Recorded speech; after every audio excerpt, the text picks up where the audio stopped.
అలాగే పవన్ కళ్యాణ్ అభిమానులకు కూడా నా హృదయపూర్వక నమస్కారం.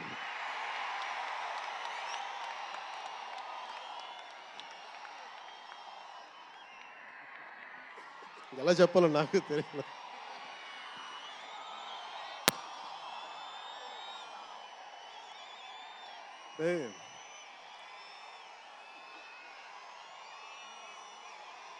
ఎక్కడి నుంచి వచ్చామో మర్చిపోకూడదు కదా.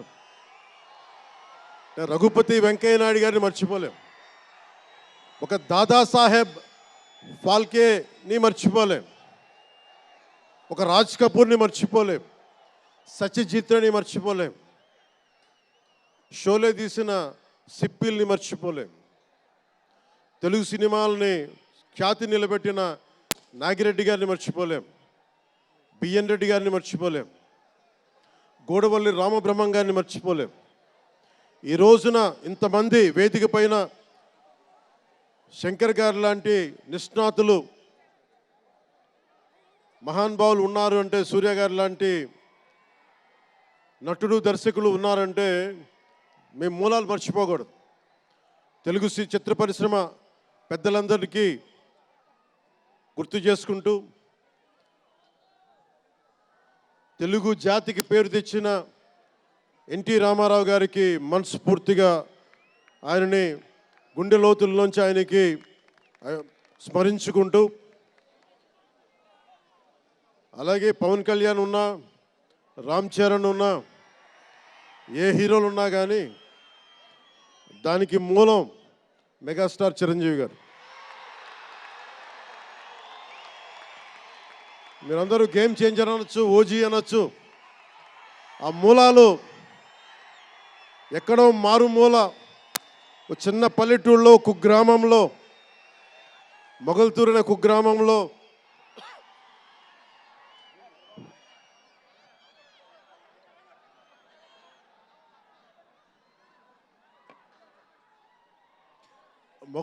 కుగ్రామంలో చదువుతూ విఆర్ఎస్ఎన్ వైఆర్ఎన్ కాలేజ్ నర్సపూర్లో చదువుకుంటూ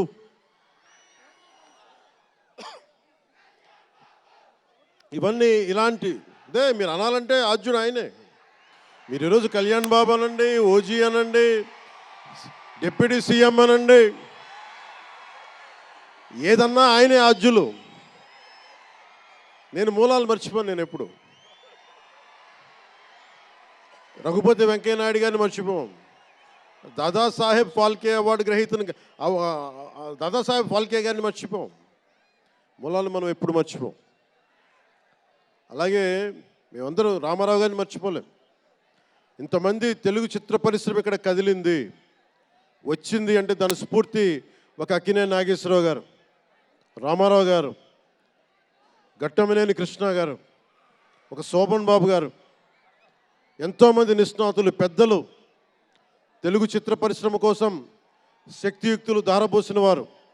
వారందరికీ మనస్ఫూర్తిగా హృదయం నుంచి ఒక నటుడిగానే కాదు, ఆంధ్రప్రదేశ్ డిప్యూటీ సీఎంగా కూడా మనస్ఫూర్తిగా వారికి నమస్కారాలు తెలియజేసుకుంటా ఉన్నాను.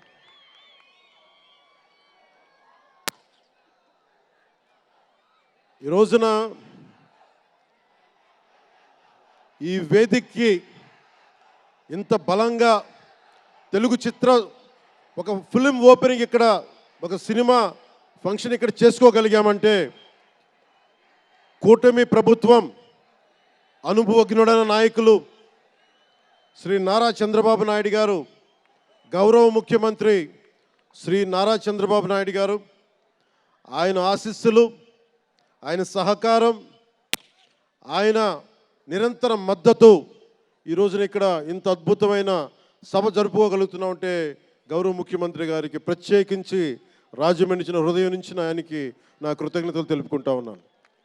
అలాగే ఒక ఫంక్షన్ చేస్తున్నామంటే హోమ్ మినిస్టర్ అనిత గారికి కూడా నా హృదయపూర్వక ధన్యవాదాలు తెలియజేసుకుంటా ఉన్నాను. స్టేట్ డీజీపీ గారికి నా హృదయపూర్వక ధన్యవాదాలు.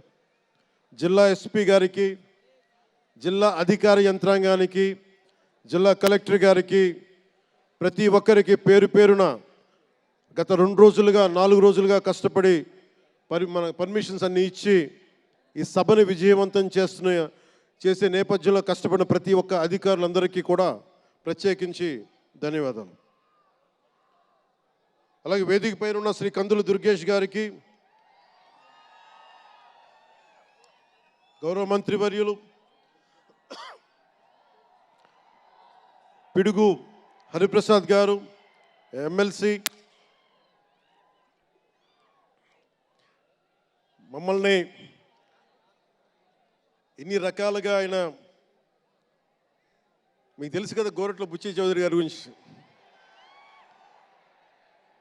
ఆయన్ని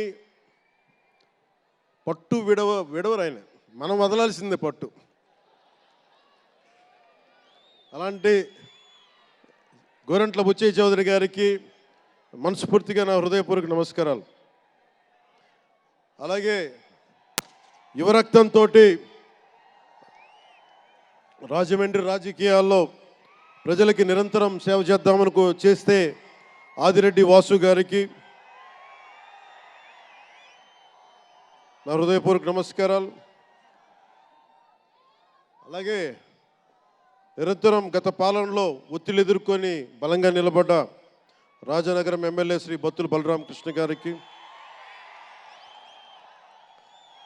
అలాగే కె శ్రీనివాసరావు గారికి గౌరవ ఎమ్మెల్యే, వారికి నా హృదయపూర్వక నమస్కారాలు. అలాగే Kakinada urban development authority chairman Shri Tummala Babu గారికి నా హృదయపూర్వక నమస్కారాలు.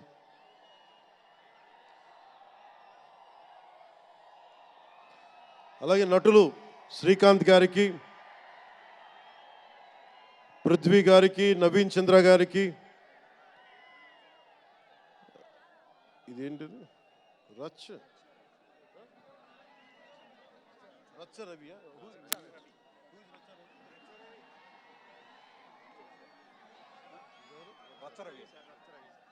రచ్చ రవి గారికి, రామ్ జోగేశ్ శాస్త్రి గారికి, కాసరాల శ్యామ్ గారికి,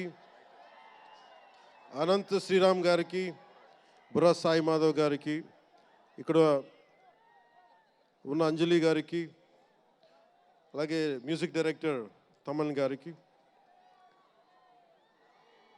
నాకు చాలా తక్కువ సినిమాలు నేను థియేటర్కి వెళ్ళేవాడిని.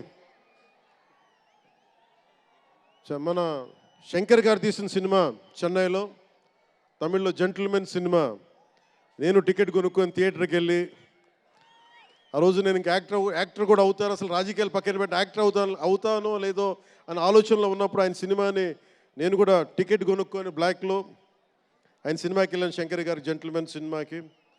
అలాగే ప్రేమికుడికి కూడా ఎవరు లేక తోడుకి మా అమ్మమ్మని తీసుకెళ్ళాను ప్రేమికుడి సినిమాకి. ప్రేమికుడి సినిమా అమ్మ என்ன சொல்லுவாங்க, పార్టీயோடு పోయిటానే. అంటే అలాంటి అందరినీ, అన్ని వయసుల వాళ్ళని కూడా ఆకట్టుకునే సినిమా, ఎంటర్టైన్మెంట్తో పాటు ఒక సోషల్ మెసేజ్ ఉన్న సినిమాలు ఆయనవి. అలాంటి మంచి సినిమాలు భారతదేశంలో ఈ రోజున చరణ్ గారు కానీ, రాజమౌళి గారు కానీ, జూనియర్ ఎన్టీఆర్ కానీ, వీరందరూ విఖ్యాతిగా మన ప్రపంచ ఖ్యాతి ఉన్న రావటం అనేది దానికి ఆద్యులు